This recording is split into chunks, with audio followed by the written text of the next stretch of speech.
고린도후서 3장입니다. 4절과 5절을 보겠습니다. 고린도후서 3장 4절 5절입니다. 우리가 그리스도로 말미암아 하나님을 향하여 이 같은 확신이 있으니 우리가 무슨 일이든지 우리에게서 난 것 같이 스스로 만족할 것이 아니니 우리의 만족은 오직 하나님으로부터 나느니라. 아멘. 우리 같이 인사하시고 말씀 같이 보도록 하겠습니다. 우리 할렐루야. 주의 성령께서 이 시간도 한 분 한 분 붙잡아 주시고 이끌어 가시기를 축복합니다. 세상에서 말하는 그 재물, 부라고 하는 단어를 우리가 떠올리게 될 때에 부한 자의 존재로 항상 록펠러라고 하는 그런 사람을 우리가 떠올리죠. 그런데 이 록펠러라고 하는 사람에 대한 평가는 이렇게 좀 나누어져 있어요. 일부에서는 탐욕이라는 단어로 록펠러를 떠올리고 또 일부에서는 자선이라고 하는 단어로 록펠러를 떠올립니다. 잘 아시는 그 스탠더드 오일 석유 회사를 설립하고 오늘날까지도 140여 년이 지났는데도 그 가문이 부를 유지하고 있는 것으로 더 유명하죠. 공통된 것은 이렇게 나누는 것 같아요. 50 중반 이전에는 탐욕, 그리고 그 이후에는 자선. 여러분들이 알고 계시겠습니다만 이 록펠러의 일화 중 그런 아주 재미난 일화가 있어요. 집에서 일을 도와주던 어떤 가정부가 있었던 모양이에요. 록펠러가 하루는 집에 일이 있어 조금 일찍 집에를 들어가게 된 겁니다.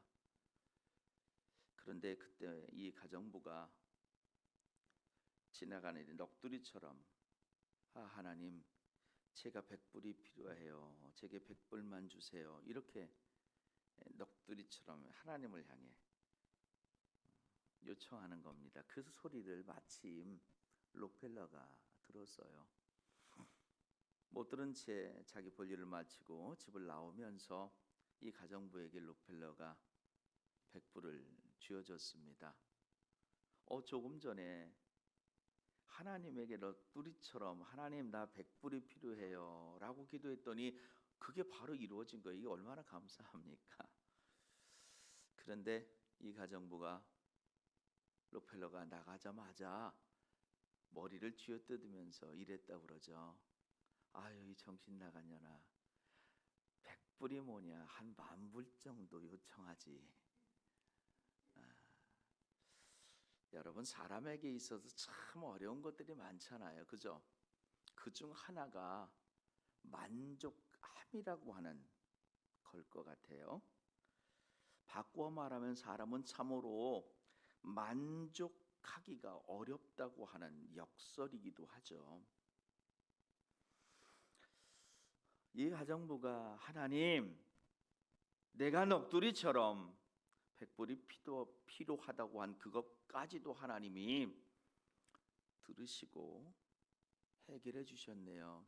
참 고맙습니다. 감사합니다 라고 했다면 오늘 믿음의 사람들에게 참 본이 될 만한 좋은 교훈이었지 않았을까. 나는 만족한다. 그러므로 이제 이것으로 내 인생 끝마쳐도 좋다라고 말할 수 있는 사람이 과연 있을까 한번 생각해 봅니다. 스스로 만족하는 것이 쉽지 않은 것, 그게 인생이지요. 하물며 내가 바라는 대로 이루어지지 않았는데 그 삶에 무슨 만족, 기쁨, 감사가 있을 수 있겠습니까?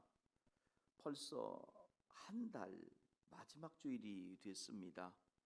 여러분, 이 30일의 시간을 잠깐만 돌려보세요.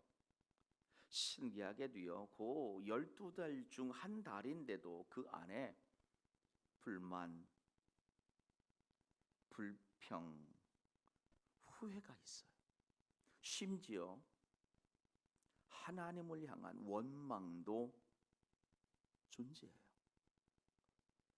이 짧은 시간 안에 불평, 불만, 원망, 후회. 여러분, 우리가 이런 단어들을 떠올린다는 것은 만족하지 못하다는 것의 증거들이죠. 그리스도인된 나를 한번 돌아보십시오. 종종 말씀드리지만 그리스도인이라고 만사 형통하지 않습니다. 그래도 내가 그리스도인이잖아요.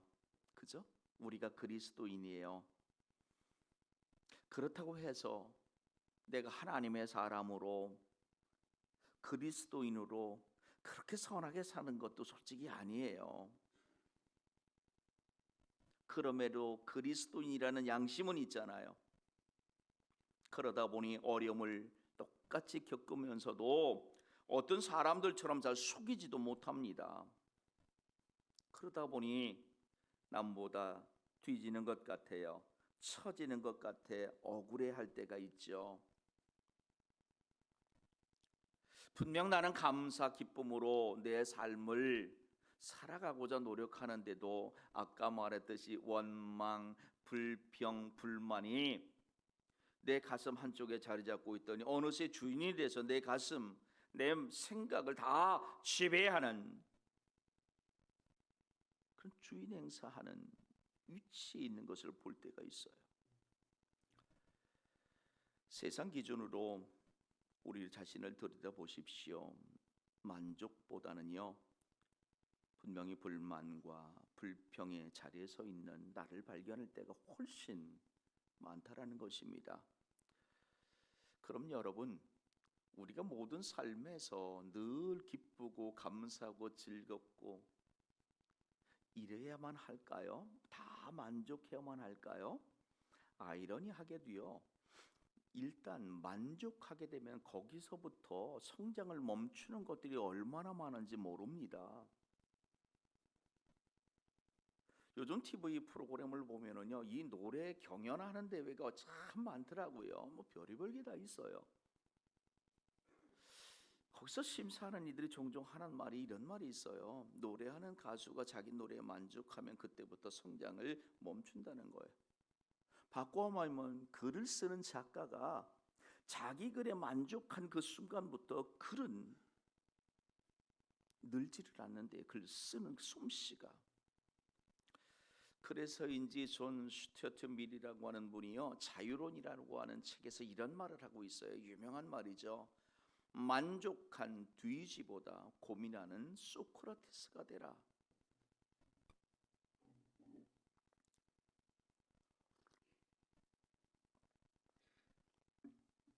그래서 매사 불평 불만인 사람들이 이 말을 종종 악용하기도 해요. 내가 살아있다는 증거야. 내가 내 사고와 생각이 성장한다는 증거야. 이렇게요. 여러분, 그렇다면 우리가 이렇게 질문을 던질 수 있지 않겠습니까? 오늘 우리는 우리 삶의 자리에서 만족하는 삶을 살아야 될까요? 아니면 불만, 불평하는 삶을 살아야 될까요? 그도 아니면 때로는 만족하고 때로는 불만 갖고 불평하고 이렇게 살아야 될까요? 결론 중 하나는 이것은 분명한 것 같아요. 성장이라고 하는 구실을 가지고 불평하고 불만을 하는 것은 아닌 것 같다라는 겁니다. 그렇다면 어떻게 우리가 만족하는 삶을, 이 만족이라는 단어를 내 가슴에 품고 살아갈 수 있겠습니까? 생각의 전환과 방법의 전환이 필요합니다. 그래야 우리는 조금 더 삶의 추를이요, 만족이라고 하는 단어 쪽으로 기울어지게 하고 살 수 있기 때문인 것이에요. 삶의 자리에서 결코 만족만은 누릴 수 없고요. 삶의 자리에서 결코 불만, 불평만 하며 살아갈 수 없습니다. 그러므로 여러분, 저와 여러분이 이제 살아감에 있어서 먼저 원하는 것을 바로 정하시기를 애쓰시는 믿음이기를 축복합니다. 무슨 말이냐면요, 우리 마음을 제대로 어딘가에 던져 놓아야 돼요. 그 마음이 있어야 할 그 자리가 어디냐에 따라서 만족하기도 하고요. 불만과 불평이 성장하는 불만과 불평이 될 수도 있다는 것이에요. 여러분, 저와 여러분에게 있어서 이 만족함, 다시 말합니다, 내 기쁨과 감사의 이유가 내 눈앞의 이익을 위한 것이라면 결코 만족할 수 없습니다. 이제 채 40일이 안 남았죠. 대통령 선거가. 그죠? 참 엄청난 공약들이 아주 난무합니다. 개 중에는요, 이 수에 밝은 분들이 있어요. 그 공약을 한 대로 다 하니까요, 수천조가 된다네요.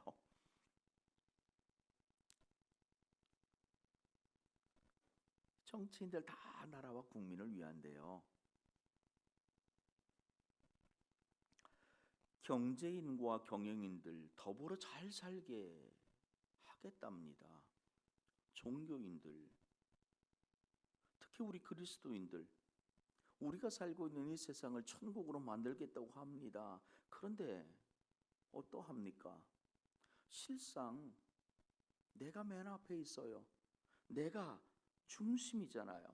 그리고 그 뒤에 나라가 있고요, 국민이 있고요, 이웃이 있잖아요. 서로 동반자가 되어야 하는데 경쟁자란 말입니다. 오늘 저와 여러분에게 있어서 만족함의 대상이 무엇입니까?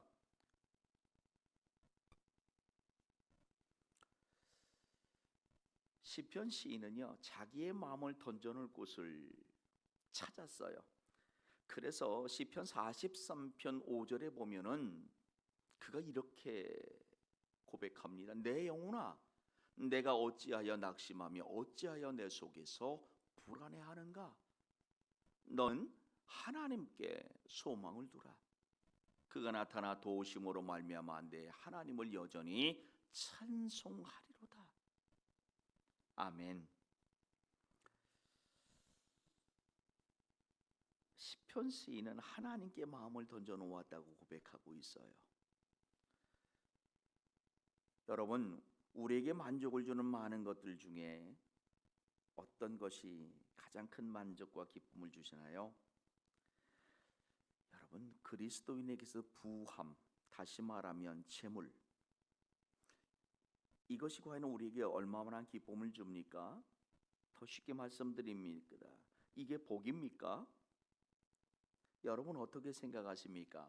세상에서 우리가 원하는 그 재물 다 원하잖아요. 그저 더 많이 소유하기를 원하잖아요. 그런데 우리 바람대로만 되지는 않죠. 그런 그리스도인들에게 있어서 이 재물에 대한 생각 어떠해야만 합니까? 복입니까? 복이 아니라면 저주입니까? 여러분, 재물은 복입니다. 예전 어느 탤런트가 광고에서 여러분 부자 되세요 이런 광고가 있었어요. 부디 영적으로만 부자가 되지 마시고요, 물질적으로도 부자가 되길 축복합니다. 여러분 기도하세요.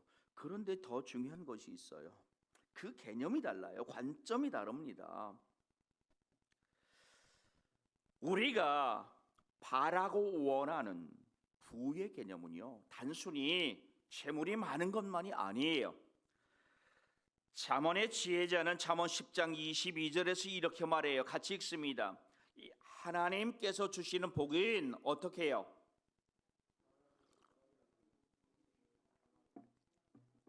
아멘. 여러분, 이런 복을 받으시길 축복합니다. 이 복이 하나님이 우리에게 주시는 복이에요. 근심을 겸하여 받지 않는다는 거죠. 여러분, 재물이 없으면 없는 대로 근심이고요, 있으면 있는 대로 근심이에요. 성경에도 보니까 어디에 쌓아둘까, 도둑이 들지는 않을까, 근심이 없다는 것은요, 그런 것에서 해방되는 그런 보호하심의 복을 의미하는 거잖아요. 불안과 걱정이 없습니다. 그것을 가지고 누림에 마음에 애씀이 없는 거예요. 어디에 쓸까 고민이 없어요. 잃어버려도 당연히 어떠한 근심 고통 없겠지요. 그것을 사용해도 지나친 남용이라고 죄가 되지도 않겠죠. 더불어 나누면 기쁨이 되는 것이고요, 또한 하나님을 섬길 수 있을 만한 그러한 재물, 그게 바로 이 지혜자가 말하는 잠언 10장 22절의 그 부하게 하시고 더불어 근심을 주시지 않는다는 말씀의 정의예요. 그런데 이 원하는 재물은요, 오늘 저와 여러분이 악착같게 내가 얻으려고 한다고 얻어지는 것이 아니에요. 그 지혜자가 분명히 이렇게 말하잖아요. 여호와께서 주시는 복은 그러므로 하나님의 축복으로 얻어지게 됨을 믿으시기 바랍니다. 127편의 말씀을 보세요. 여호와께서 집을 세우지 아니하시면 세우는 자의 수고가 헛되다. 성을 지키지 아니하시면 파수꾼의 깨어 있음이 헛되다. 또한 너희가 일찍 일어나고 늦게 누우며 수구의 떡을 먹음이 헛되다. 그러므로 여호와께서 그를 사랑하시는 자에게 잠을 주시는도다. 잠언 10장 22절 속에 복을 주시는데 재물을 주시고 근심을 주시지 않는다라고 하는 이 말씀과 시편 121편 27편 1절과 2절의 말씀은 같은 의미예요. 하나님의 사랑과 은혜는 서로 짝하여 동행하며 우리에게 옵니다. 재물에 대한 욕심으로부터 하나님의 사람들을 보호하시기 위함이에요. 만약 그렇지 않다면 이 재물의 증가는 결국 탐욕을 유발하는 요인이 될 수 있기 때문인 것이에요. 이 잠언 지혜자는요, 잠언 10장 4절에서 이렇게 말해요. 누가 재물을 얻느냐라고 보면은요, 부자가 되는 사람은요 누구예요? 손이 부지런한 자가 부하게 된다고 말해. 부지런한 자가 부자가 된다라는 것이에요. 그런데 여러분, 조금 전에도 봤잖아요. 하나님께서 주시는 복은 부자가 되고 근심을 겸하여 주지 아니하신다라고 말하고 계세요. 그죠? 그러면은 앞에서는 사람이 부지런하면 부자가 된다는 것이고, 그죠? 잠언 10장 4절의 말씀. 근데 22절은 하나님이 주시는 복이란 말입니다. 이 복은요, 서로 다른 복이 아니에요.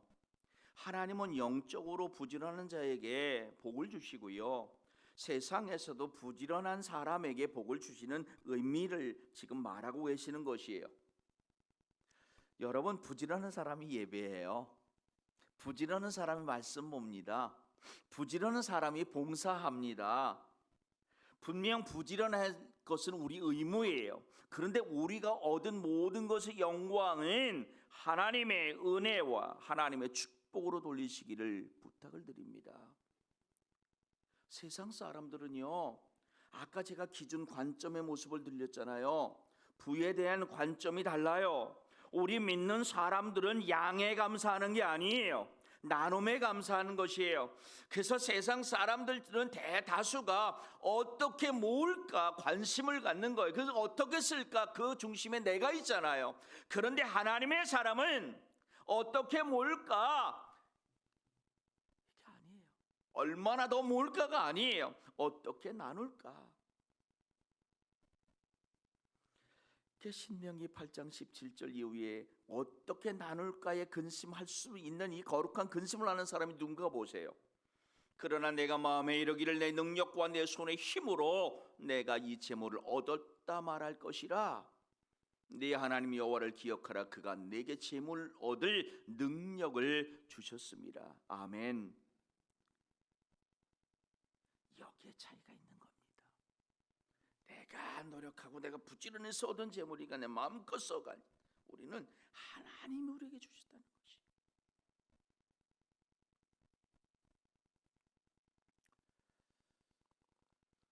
이처럼 그리스도인은 원하는 것을 바로 정해야만 돼요. 다시 말하면 마음을 제대로 하나님께 던져놓고 내 삶의 자리에 주어진 것 하나님이 주시는 것으로 알고 기뻐하며 감사해야만 합니다. 상황이 어떠하든 간에 하나님은 우리에게 공평하신 하나님이라는 것을 잊지 마시기를 축복합니다. 하나님은 자녀된 우리에게 항상 최상의 것을 주세요. 내 기준의 최상이 아닌 것 같을지라도 하나님 보시는 건 최상이에요. 마태복음 7장 9절로 12절의 말씀이 바로 그것이에요.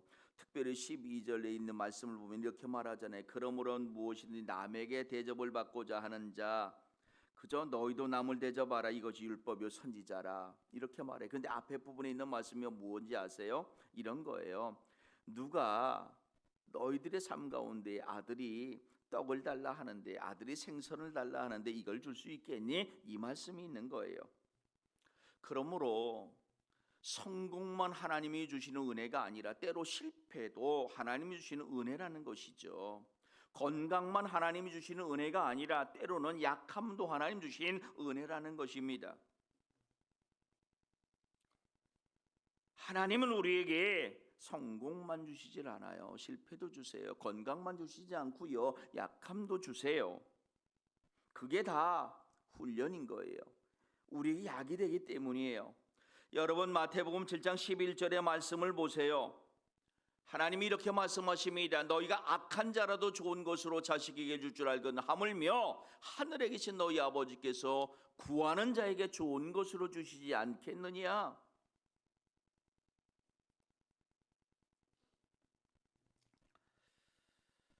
육신의 부모도 우리를 잘 아는데요. 하나님은 더 육신의 부모보다 우리를 잘 알고 계십니다. 하나님이 현명하세요. 우리를 잘 알고 계시기 때문에 우리에 맞는 상황을 하나님께서 펼쳐주세요. 그 가운데에 바로 건강이 있고 약함이 있는 거죠. 성공, 쉽게 말해서 많은 부유함이 있는 것이고 때로는 다 사라짐도 존재하게 되는 것이에요. 앞서 말했듯이 록펠러라고 하는 분, 그분의 삶을 우리는 이렇게 나눈다고 그랬잖아요. 55세 이전과 이후로 나눈대요. 그의 삶을. 이분이요 제법 장수하셨어요. 옛날인데도요 90 중반 이상을 사신 분이에요. 근데 그분의 그 생애를 보면 참 재밌는 게 이렇게 돼 있대요. 33살에는 백만장자가 됐대요. 그러니까 그 재산이 어느 정도 된 거잖아요. 그죠? 그리고 다시 10년 뒤인 43세는요 미국에서 제일 부자가 됐고요. 50세는요 세상에 제일 큰 부자가 됐대요. 그런 그가요 2년 뒤 불치병을 얻습니다. 당신은 길어다 한 1년 정도밖에 살기 어려울 것 같습니다. 어느 날 이제 치료를 하기 위해 병원을 들어가는데 병원 입구에 이렇게 글귀가 하나가 로비라고 하잖아요. 거기에 써져 있어요. 주는 자가 받는 자보다 복이 있다라는 글귀입니다. 그게 이렇게 가슴을 뛰게 하는 겁니다.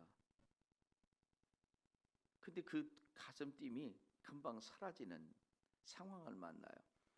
한쪽에서 다투는 소리가 들리는데 알고 보니까 병원 측은 입원비가 없으면 입원시킬 수 없습니다 라는 것이고, 또 한편에서는 그래도 이 애를 고쳐야 되는 것이 먼저 아니냐, 그러니 먼저 고쳐라, 나중에라도 입원비 줄게, 뭐 이렇게 했겠죠. 록펠러가 비서를 시켜서 이것을 이제 해결을 해줘요. 그리고 그 도운 사람을 감추죠.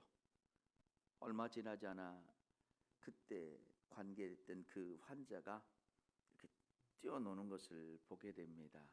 얼마나 기뻤겠습니까? 그 순간을 록펠러는 그 자서전에서 이렇게 표현하고 있어요. 저는 살면서 이렇게 행복한 삶이 있는 줄 몰랐습니다. 그 55세 그때부터 그는 98세를 살았거든요. 그때까지 계속해서 그 선함, 탐욕의 상징이었던 그가 자선의 상징으로 변화된 삶을 이제 살게 되는 것이에요. 그가 나중에 세상에 이렇게 회고를 해요. 인생 전반기 55년은 쫓기며 살았지만 후반기 43년은 행복하게 살았습니다. 세상에 진짜 권모술수, 악한 방법이 더 잘 되는 것처럼 보이죠. 그래서 잠언 지혜자는 잠언 24장 16절로 19절에 보니까 특별히 19절에서 이렇게 우리를 향해서 말씀하시네요.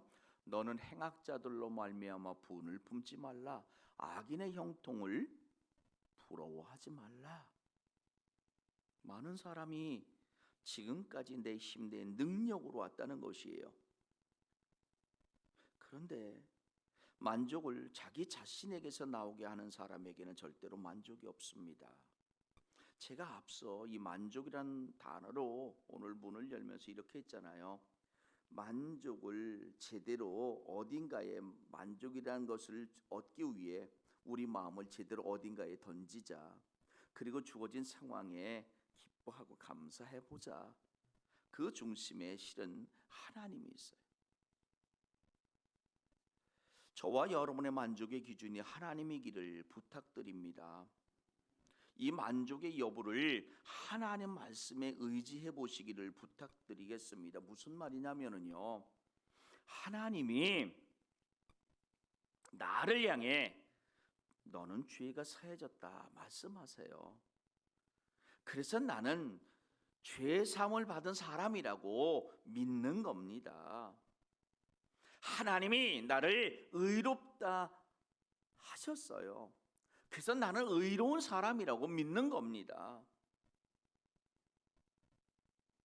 하나님이 나를 너는 구원받았다라고 말씀하시는 거예요. 그래서 나는 구원받은 자라고 믿는 겁니다. 다시 말하면 내가 어떻게 무엇인가를 정의해서 내가 믿는 게 아니라 그분이 정의하신 것을 나는 믿는 거예요. 우리 그런 데 있잖아요. 누군가 나를 평가해 주는 거예요. 하나님이 우리를 그렇게 평가하세요. 죄가 없다고, 의롭다고, 때로 나를 향해 권능이 있다고 말씀하시고 계세요. 나를 향해 말씀하시는 것은 하나님 측면에서 보시는 나의 모습이죠.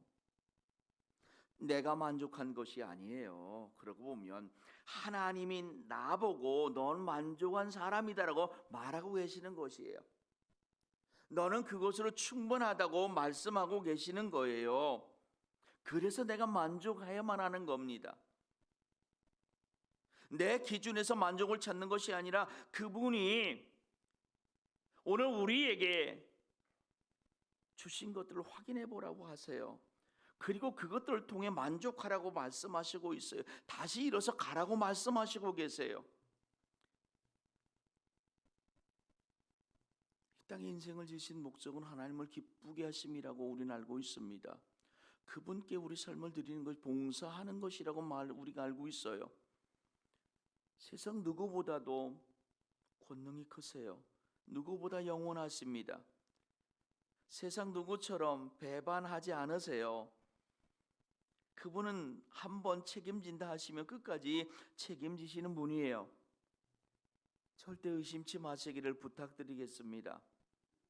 그러므로 이제 저와 여러분이 한 해를 출발하면서 그분의 신뢰하지 못했음을 다시 한번 돌아보시고 하나님 사람으로 살지 못했던 그 이유 앞에 분명히 그분을 신뢰하지 못함이 있었음을 고백하세요. 그리고 더 신뢰함으로 붙드시는 올해가 되기를 축복합니다. 그럴 때 맡길 수 있어요.